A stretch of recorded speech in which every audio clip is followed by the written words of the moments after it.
Alhamdulillah walhamdulillah wala haula wala quwwata illa billahil aliyyil azim. Asyhadu an la ilaha illallah wa asyhadu anna Muhammadan abduhu wa rasuluhu nabiyyu ba'da. Alhamdulillah, syukur kita kepada Allah. Pada pagi hari ini kita dihimpun oleh Allah di majelis ini. Semoga majelis kita ini majelis yang diberkahi oleh Allah Subhanahu wa taala. Serta selawat dan salam marilah kita mohonkan semoga tercurah kepada baginda Nabi Muhammad sallallahu alaihi wasallam sebagai uswah dan qudwah hasanah buat kita semua. Bapak-bapak, ibu-ibu yang dimuliakan oleh Allah, kita lanjutkan kembali kajian tafsir kita masih di surat Al-Buruj. Di minggu yang lalu kita membahas ayat yang ke-12, 13, 14. Sedikit saya mengulang bahwa di ayat yang ke-13 adalah penekanan yang diberikan oleh Allah Subhanahu wa taala. Jadi ini di paragraf yang baru ya. Jadi kalau ingin berhenti, berhentilah di ayat yang ke-11 dari surat Al-Buruj. Maka kita lanjutkan di ayat yang ke-12. Jadi ayat yang ke-11 itu a'udzubillahi minasyaitonirrajim, innal ladzina amanu wa 'amilus shalihat lahum jannatun tajri min tahtihal anhar dzalikal fawzul azim. Kemarin kita sudah jelaskan ada fawzul mubin, ada fawzul kabir, ada fawzul azim. Nah, di ayat yang ke-12 Allah menegaskan bahwa inna batsya rabbika lasyadid. Jadi batsya itu kemarin kita menyampaikan cara Allah mengambil. Jadi kalau dalam bahasa Arab ada akhadha, mengambil juga artinya. Tapi ada kata batsya. Kalau batsya proses pengambilannya dengan keras ya, dengan dipaksa. Maka Allah mengatakan inna batsya. Kalau kita melihat dalam surat An-Nasr, kita menemukan idza jaa nasrullahi wal fath. Nasrullah berbeda dengan nasrun minallah. Jadi kalau nasrun minallah berarti Allah ta'yidkan, Allah memperbantukan yang lain, yaitu misalnya malaikat Jibril ya. Ketika Nabi Yusuf alaihi salam dilempar oleh saudara-saudaranya ke dalam sumur fi wayabatil jub, itu yang turun adalah malaikat Jibril. Nah, itu nasrun minallah. Tapi kalau Allah menggunakan nasrullah, nah itu yang turun langsung mengambil peran adalah Allah Subhanahu wa taala. Kalau di sini sama, Pak. Yang mengambil peran adalah inna batsya rabbika. Berarti yang mengambil grab secara langsung itu adalah Allah. Mengambil paksa secara langsung itu adalah Allah Subhanahu wa taala. La syadid, pakai lamnya lam taukid. Setelah itu wazannya syadid adalah fa'il, yang berarti terus menerus sifatnya. Ini tertuju kepada orang yang menyiksa orang-orang mukmin yang dibakar, yang disebut dengan ashabul ukhdud itu. Jangan mengira, kata Allah. Makanya ada orang yang memahami yang dibaca oleh Pak Sanggar tadi itu kan Asmaul Husna. Tidaklah Asmaul Husna itu dipahami di satu sisi. Allah itu lembut, Allah itu penyayang, Allah itu maha rahim. Tapi di sisi lain Allah Subhanahu wa taala ada Jabbar, ada Al-Qahhar, Al-Mutakabbir. Allah punya kuasa. Allah maha kuasa untuk merampas apa yang mungkin kita miliki. Maka Allah ingin katakan innahu huwa yubdi'u wa yu'id. Bagi Allah Subhanahu wa taala, bagiku kata Allah, mengembalikan orang mukmin yang disiksa itu. Yubdi, karena aku yang memulai, kata Allah. Karena menciptakan manusia itu ya aku, kata Allah. Aku yang mulai, dan aku juga wa yu'id, aku mampu untuk mengembalikan. Sama dengan kalian yang melemparkan orang-orang mukmin. Ya, ini pembelaan, Pak. Jadi jangan kira panjenengan ini dan kita semua ini sholat subuh ini tidak terjadi pembelaan nanti di yaumul akhir kelak. Pembelaan Pak Sanggar tadi membaca surat dari Al-Quran, huwal khaliqul bari'ul musawwirul lahul asma'ul husna. Ayat itu yang akan membela beliau nanti di yaumul akhir kelak. Maka bukan berarti tidak ada pembelaan, Pak. Panjenengan membaca Al-Quran, panjenengan melakukan amal soleh, Al-Quran saja, Pak, dibaca, maka Al-Quran akan membela hambanya nanti di yaumil akhir kelak.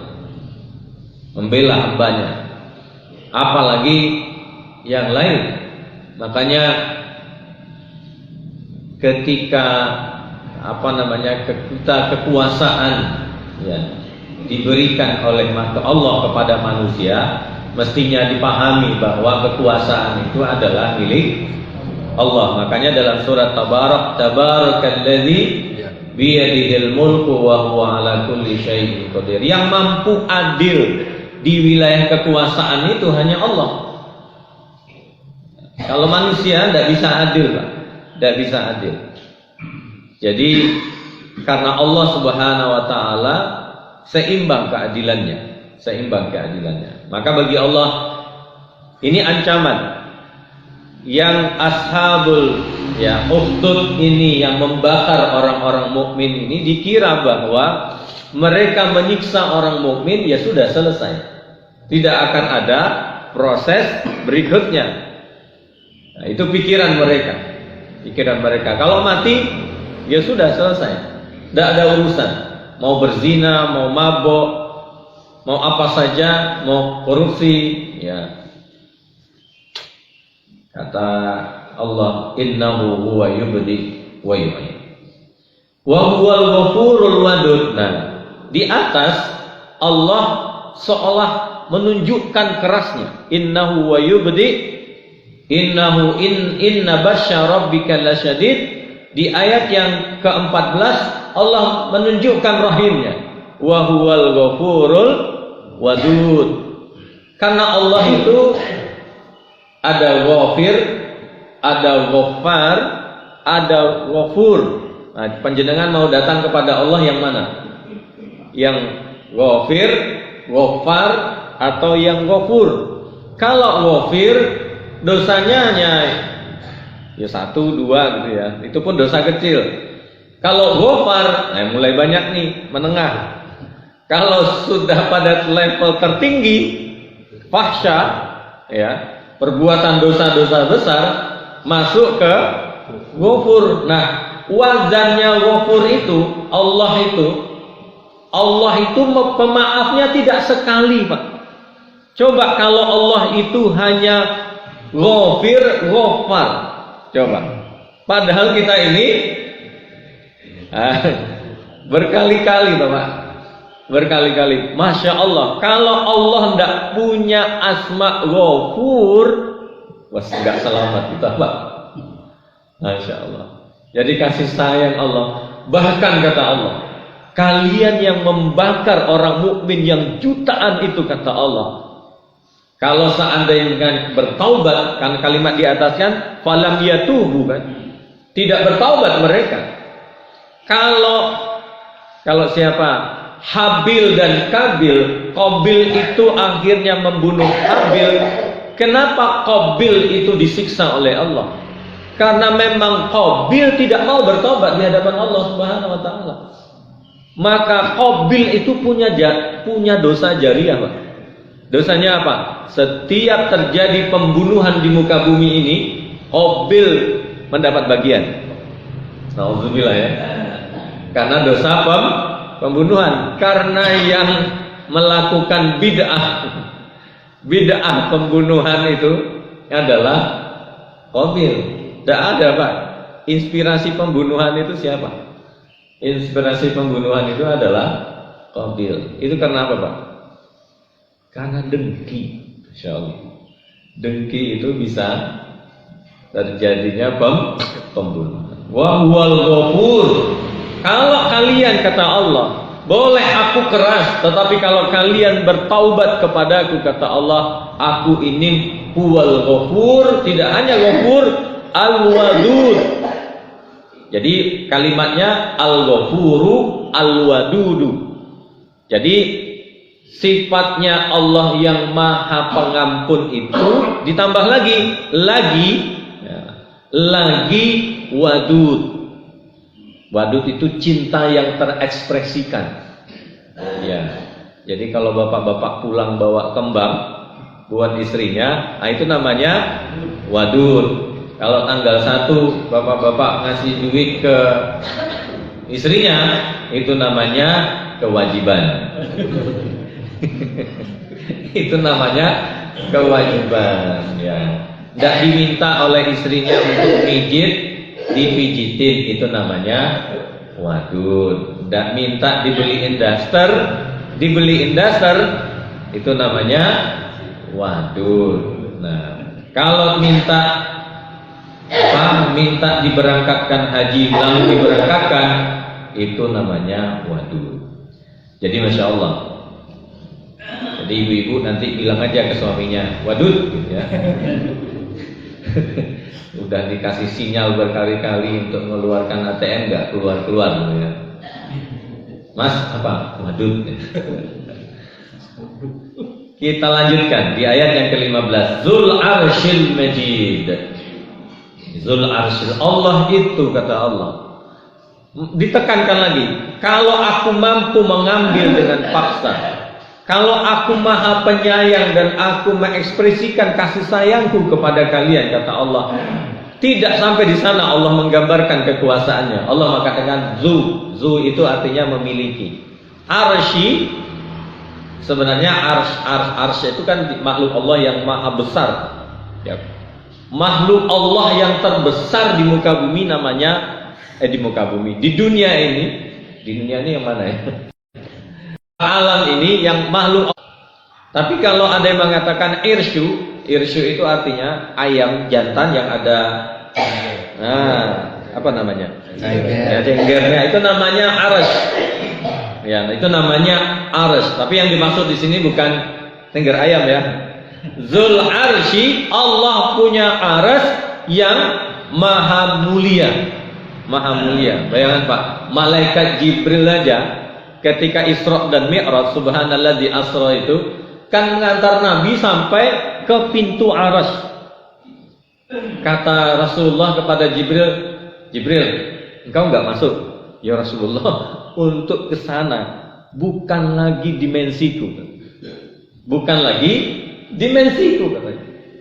Jadi kita ini Pak, makanya disebut oleh Allah dalam surat At-Takwir, ya, dalam surat Al-Takwir itu bahwa idzas sama'u kushitat. Idzas sama'u kushitat. Tidak Allah menyebut idzas samawat, tetapi Allah menyebutnya idzas sama. Kalau samawat itu kan yang 7 lapis itu Pak. Tapi kalau sama itu sesuatu yang di atas kita sudah sama sampai ke arsy. Itu namanya as-sama. Kushitat itu kalau diterjemahkan oleh Kemenak itu hancur lebur. Sebenarnya kushitat itu bahasanya Quraisy. Kushitat itu sama artinya menguliti. Kemarin korban kepala sapi itu setelah dibakar kulitnya, setelah itu dikuliti itu kulitnya, itu namanya kushitat. Setelah kushitat dikuliti, maka Allah akan tunjukkan izan neraka itu Allah buka. Jadi itu gambaran Allah ya, gambaran Allah dalam surat Takwir bahwa ketika bumi ini kushitat, dikuliti oleh malaikat, Allah tampakkan. Apa yang Allah tampakkan pertama kali adalah neraka. Dan yang kedua, wa idzal jannatu uzlifat. Dan surga itu Allah dekatkan kepada orang mukmin. Jadi, masya Allah. Jadi mana yang surga? Itu surga itu di mana, Ustaz? Apa di atas apa di bawah? Pertanyaannya sekarang kita di bawah atau di atas? Ya bumi ini kan bulat, Pak. Bulat, ada bulan, ada matahari. Yang atas yang mana? Jadi Allah hanya memberikan simbol atas itu berarti makna pengagungan. Loh Ustaz, Allah itu kan di atas.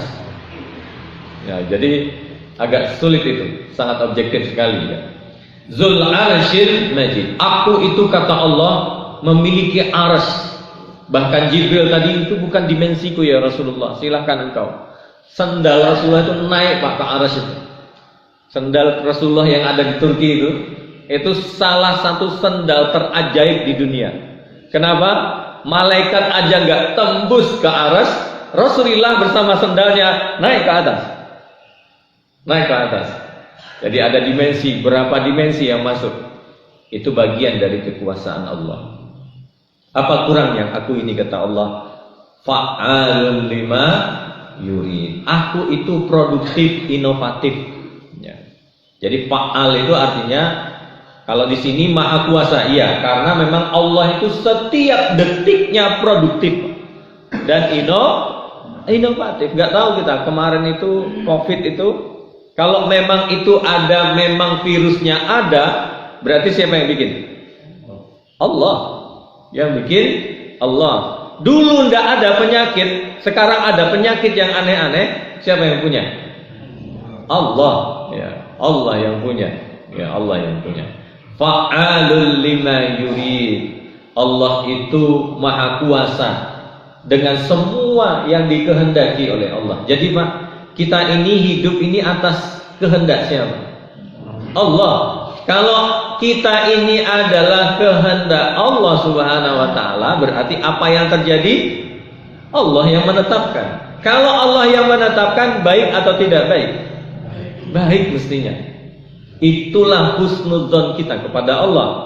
Makanya kita membaca sabbihisma rabbikal a'la. Wujud daripada apa? Wujud daripada husnudzon kita kepada Allah. Di ayat yang ke-17. Hal ataka haditsul junud. Ini Allah ini bertanya, seolah bertanya, tapi ini bukan bertanya. Masa Allah bertanya? Allah Maha tahu. Hal ataka, sudah sampai kepadamu berita. Hadis itu news, ada berita baru. Apa berita baru hari ini, Pak? Rumput di JIS sudah ketemu gitu ya. Al-ataka hadisul junud, sudahkah datang berita kepadamu tentang penentang. Junud itu artinya tentara. Tentara itu kan ada 3 Pak.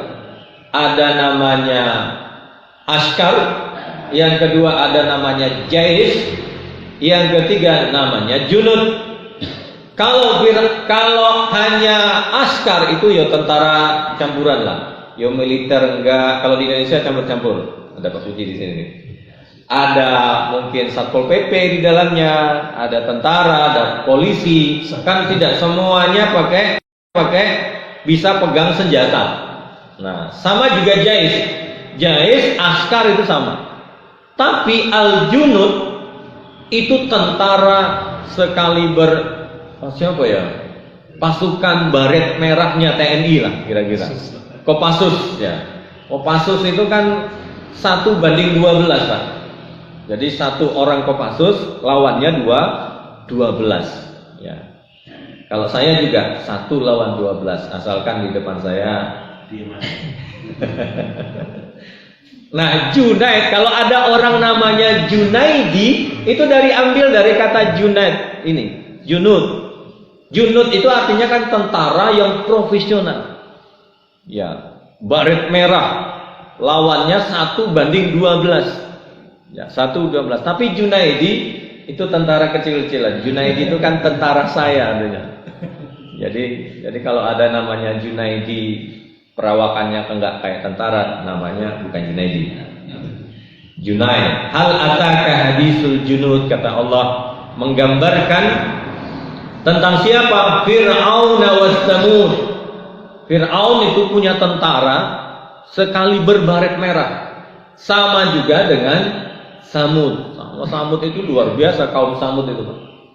Bukit itu, negeri Madain hari ini. Jadi Madain itu sebenarnya Rasulullah tidak menghendaki. Kalau Rasulullah lewat di Madain itu kan kampungnya kaum Samud yang bukit-bukit itu dipahat sehingga menjadi perkampungan. Hari ini Pak dijadikan tempat wisata. Padahal Rasulullah SAW kalau lewat situ Rasulullah mengatakan cepat-cepat jalan, kata Rasulullah. Sekarang itu tempat wisata. Memang apa kata Allah menggambarkan Fir'aun itu punya tentara sekaliber baret merah. Dan Samud karena memang yang memahat itu orang-orang luar biasa, maka digambarkan oleh Allah tentang kekuasaannya. Tapi apa yang terjadi kepada dua orang ini? Kedua kaum ini, Fir'aun ya habis, Samud ya habis, ya hancur, kata Allah. Apalagi cuma kalian ini, kata Allah. Tidak ada apa-apanya, kata Allah. Yang membakar orang-orang mukmin tadi ya. Apa kata Allah di ayat yang ke-19? Balil ladzina kafaru fit takdzib. Tapi nama orang kafir itu memang mendustakan, Pak. Diingatkan, diingatkan. Bahkan berani-berani menantang Allah Subhanahu wa taala. Ya. Nyanyiannya sudah berubah dari Israel, sholat jamaahnya campur laki-laki perempuan, gitu ya. Hajinya kemana? Ke Indramayu, gitu ya. Luar biasa Pak. Ada orang yang menantang-nantang Allah Subhanahu wa taala dengan cara yang seperti itu. Insyaallah. Apa kata Allah? Wallah.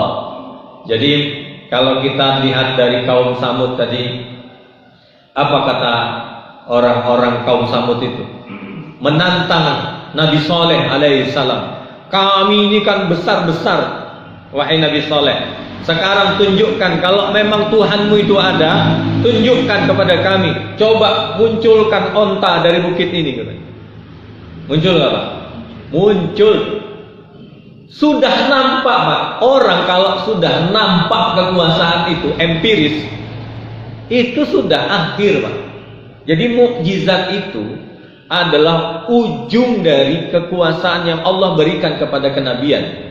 Tapi kalau umatnya tidak beriman juga dengan empiris ini, maka ujungnya apa Pak? Ujungnya azab. Ya. Ujungnya adalah azab. Keluar onta Nabi Saleh. Setelah itu Nabi Saleh mengatakan, nanti sumur ini, tempat ini kita bagi dua ya. Saatnya onta ini minum, maka kalian tidak boleh ngambil air di sini. Tapi kalau onta ini tidak lagi minum, kalian boleh mengambilnya. Jadi bagian. Apa yang terjadi Pak? 9 orang tadi, kan 9 orang yang membunuh. Dan cara membunuhnya itu pasukyaha, disayat pelan-pelan Pak. Sampai naik onta itu ke atas bukit, berteriak, seolah berteriak mengadu kepada Allah Subhanahu wa taala. Apa kata Nabi Saleh? Naqatallah wa suqyaha. Naqata itu kenapa pakai fathah? Bukan naqatullah, tapi naqatallah. Seperti panjenengan melihat orang menyeberang dari jalan sana, dari barat ada mobil ngebut. Lalu panjenengan manggil apa? Hati-hati, gitu kan? Awas. Nah, kata awas itu disimbolkan dengan fathah. Naqatallahi wa suqyaha. Itu ontanya Allah.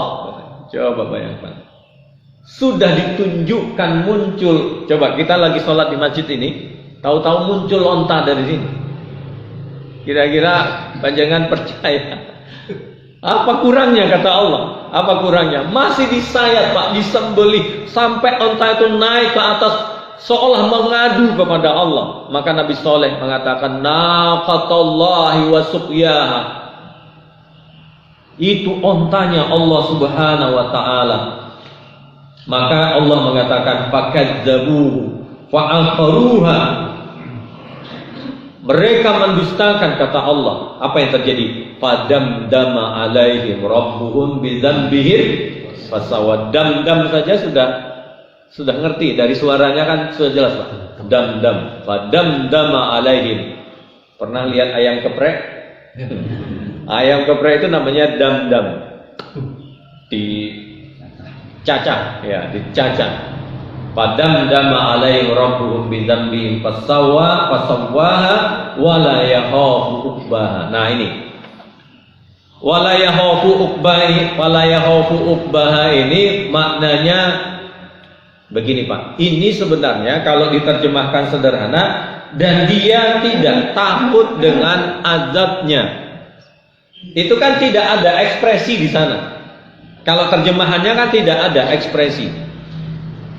Kalau kata wala yakhafu uqbaha itu ekspresif sebenarnya. Maknanya ekspresif. Begini.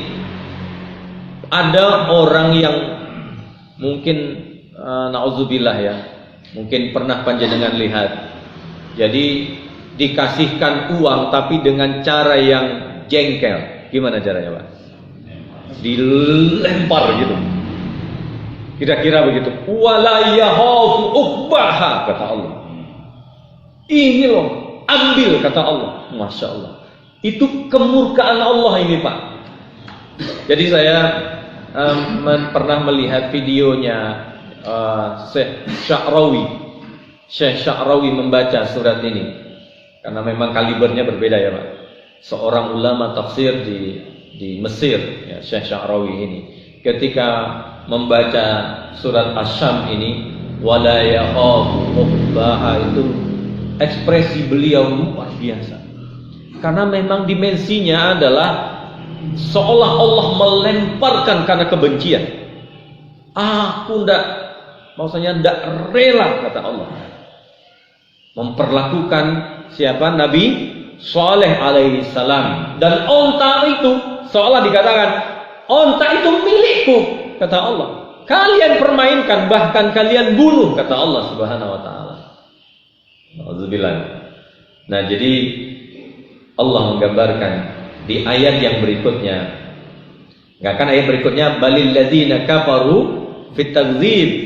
Dilanjutkan wallahu min waraihim muhit. Padahal Allah yang mengepung kata Allah belakang sehingga tidak mungkin kita bisa lolos. Kira-kira kalau sudah masuk di mahsyar itu ada yang lolos? Enggak ada Pak. Mahsyar itu ya, mahsyar itu kalau orang berkumpul ini begini, ini namanya ijtama'ah. Yang ngumpul tenang, ada pengajian, habis ini ada kopi gitu ya. Itu kan ngumpul, senang-senang ngumpul. Nah, majma', ijtima'. Nah, tapi ngumpul karena terpaksa namanya khosar. Nah, mahsyar itu adalah tempat berkumpul mau tidak maunya kita. Mesti Pak nanti itu. Mesti berkumpul. Apa kata Allah? Apakah mungkin kata Allah Subhanahu wa taala, wallahu min waraihim muhit. Apa mungkin kata Allah kalian bisa bebas dari diriku kata Allah. Fir'aun coba lihat, kaum Samud coba lihat kata Allah.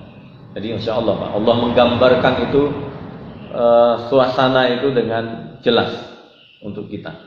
Semoga dengan terus membaca, mentadabburi Al-Qur'an ini kita lebih lebih mengenal Allah dengan cara Allah memperkenalkan dirinya kepada kita. Ya, semoga itu kita dapatkan. Amin ya rabbal alamin. Semoga majlis ini diberkahi oleh Allah Subhanahu wa taala.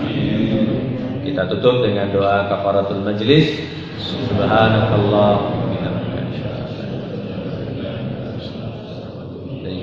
Qul qouli hadza astaghfirullahaladzim. Assalamualaikum warahmatullahi wabarakatuh.